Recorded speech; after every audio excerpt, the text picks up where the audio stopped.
ഇഷ്ടമനുസരിച്ച്, ദൈവത്തിന്റെ ഇഷ്ടമനുസരിച്ചല്ല, സ്വന്തം ഇഷ്ടപ്രകാരം അവൻ തെസ്സലോനിക്കയിലേക്ക് പോയിരിക്കുകയാണ്. ആരെങ്കിലും തെസ്സലോനിക്കയിൽ പോകുന്നത് പാപമല്ല. അപ്പോസ്തലന്മാർ പലരും പോയിട്ടുണ്ട്. തെസ്സലോനിക്കയിൽ സഭ തന്നെ ഉണ്ടായിരുന്നല്ലോ.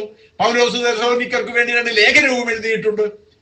തെസ്സലോനിക്കയിൽ പോയത് പാപമല്ല, പക്ഷേ ദൈവഹിതത്തിന് വിരുദ്ധമായിട്ട് പോയതാണ് പാപമായി തീർന്നത്.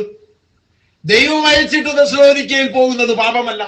എന്നാൽ ഈ ലോകത്തെ സ്നേഹിച്ചിട്ടാണ് പോകുന്നതെങ്കിൽ അത് പാപമായി തീരുന്നു. വേണമെങ്കിൽ നമുക്കൊരു വാദത്തിന് വേണ്ടി ചോദിക്കാം, തെസ്സലോനിക്ക എന്ന് പറഞ്ഞാൽ എന്നാ നരകമാണോ, സാത്താന്റെ ഇരിപ്പിടമാണോ? തെസ്സലോനിക്കയിലേക്ക് പോകുന്നത് അത്ര വലിയ പാപമാണോ? ഇതൊന്നുമല്ല. എന്നാൽ മാനുഷിക ബുദ്ധിയിൽ, മനുഷ്യന്റെ പദ്ധതി അനുസരിച്ച്, ദൈവിക പദ്ധതിക്ക് വില കൽപ്പിക്കാതെ ഈ ലോകത്തെ സ്നേഹിച്ചുകൊണ്ട് തെസ്സലോനിക്കയിലേക്ക് പോകുമ്പോൾ അത് പാപമായി തീരുന്നു. ദൈവമക്കൾ ഒരു മാർമിക വിഷയമായി ഇത് മനസ്സിലാക്കിക്കൊള്ളുക.